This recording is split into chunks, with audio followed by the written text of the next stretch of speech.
নমস্কার বন্ধুরা, শুভ সকাল। কেমন আছো সবাই? আশা করি সবাই ভালো আছো। আমিও খুব ভালো আছি। আজকে কোনো ব্লগ ভিডিও নিয়ে আসিনি। তোমরা টাইটেল আর থাম্বনেল দেখে বুঝতে পেরেছো আমি কোনো এক মন্দিরে গেছি। এখানকার নয়, এটা হচ্ছে হুগলিতে ওইখানে একটা বৈদ্যবাটি বলে একটা জায়গা আছে, ওইখানকার মন্দিরই। আর ওইখানে এই মন্দিরটায় নাকি ওই জায়গাতে নাকি ওই নিতাই মহাপ্রভু নিতাইয়ের জন্মস্থান। তো সেই কারণে ওইখানে একটা অনেক বড় মন্দির আছে। আর ওই মন্দিরে রাধা মাধব আর অনেক ঠাকুরও আছে। আর তাছাড়া তোমরা ওই মন্দিরের মতো দেখতে পাচ্ছ না, ছোট্ট ছোট্ট, ওইটা হচ্ছে তোমার 12টা শিবলিঙ্গ আছে। আর শিব দুর্গারও মূর্তিও আছে। আর তাছাড়া অনেক দেবদেবীর সেখানে আছে মন্দির। তো তোমাদেরকে এক এক করে দেখাবো। প্রথমেই তো যখন আসি তখন কিন্তু মন্দিরের গেট দেখো খোলাই হয়েছিল না। আর প্রথমেই তো আমি পা ধুয়েই গঙ্গাতে আমি মন্দিরে উঠেছি, তোমরা তো দেখলে। আর সেই কারণে যখন গেট খোলা হয়নি, এই মন্দিরে চারিদিকে গোটাটা ঘুরে দেখছিলাম। আর সত্যি বলতে খুব শান্তির জায়গা, আমার সব থেকে প্রিয় জায়গা। আর দেখো, আমি বারবার ওইখানটায় রাধা মাধবকে দেখার চেষ্টা করছিলাম, যদি একটু দেখতে পেতাম। কতক্ষণ খুলবে আমি শুধু অপেক্ষা করছিলাম। আর তাছাড়া রাধা মাধব কতবার অবতার নিয়েছেন, তারপরে কি কি লীলা করেছে, সেই সব ওপরে সব কিছু দেওয়া আছে। আমি ওইগুলো বারবার ঘুরে ফিরে দেখছিলাম। আর তোমাদেরকেও দেখাই, তোমরাও ভালো করে দেখে নাও। সত্যি এত সুন্দর, আর আমারও ভীষণ ভীষণ প্রিয়। সেই কারণে ওইখানটায় আমি অনেকক্ষণ ধরে থেকেছি। সকালবেলায় গেছি, সকাল 9টার আগে একটু হবে। আর ওইখানটায় অনেকক্ষণ ধরে আমরা ছিলাম। আমি বারবার ওই দেওয়ালে বারবার দেখছিলাম, এত সুন্দর, কত অবতার নিয়েছে, কি করেছে কি না করেছে লীলাগুলো।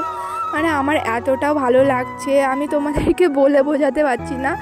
আমি তো এখন ভিডিও এডিট করতে যখন বসি, বারবার আমার দেখেই মনে হচ্ছিল যে আমি সেখানেই থেকে যাই, যাতে না বাড়ি আসতে হতো, আমি ওইখানেই থেকে গেলে ভালো হতো। সত্যি কথা, কিন্তু সত্যি এতটা আমার ভীষণ প্রিয় জায়গাটা।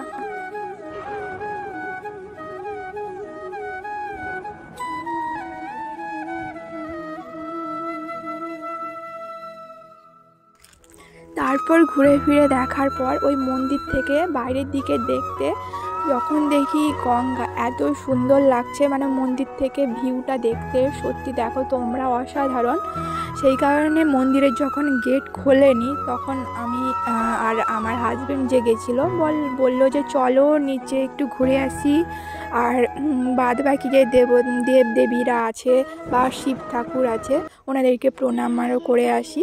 তো সেই কারণে আমরা নিচে চলে এসেছিলাম। আর নিচে এসে প্রথমে ওইখানে মহাদেব আর মাতা পার্বতীর মূর্তি আছে, ওইখানে ধূপ জ্বালিয়ে প্রত্যেকটা শিবলিঙ্গকে দেখছিলাম। শিবলিঙ্গ কিন্তু 12টা যে আছে, প্রত্যেকটা কিন্তু আলাদা আলাদা, একই নয়। প্রত্যেকটা আলাদা আলাদা জায়গার মূর্তি লিঙ্গ। তো ওইখানেই আছে, তো ওইখানে নামও দেওয়া আছে আলাদা আলাদা হবে। আর আমি প্রত্যেকটা মহাদেবকে ভালো করে দেখছিলাম। আমি এই মন্দিরে এসে কতটা আনন্দ হয়েছি তোমরা তো আমার মুখের হাসি দেখে বুঝতেই পারছো।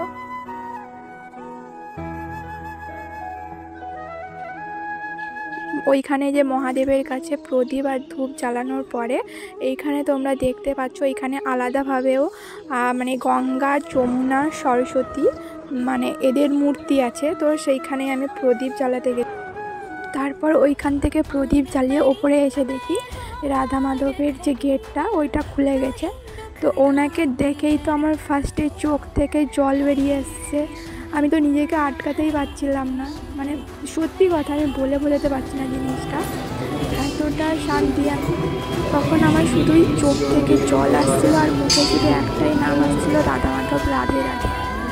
ভিডিওটা আমি এখানেই শেষ করছি। দেখা হচ্ছে নতুন কোনো ব্লগ ভিডিওর সাথে। ততক্ষণে তোমরা সবাই ভালো থাকো, সুস্থ থাকো। দেখা হচ্ছে পরের একটা ব্লগ ভিডিও নিয়ে। টাটা।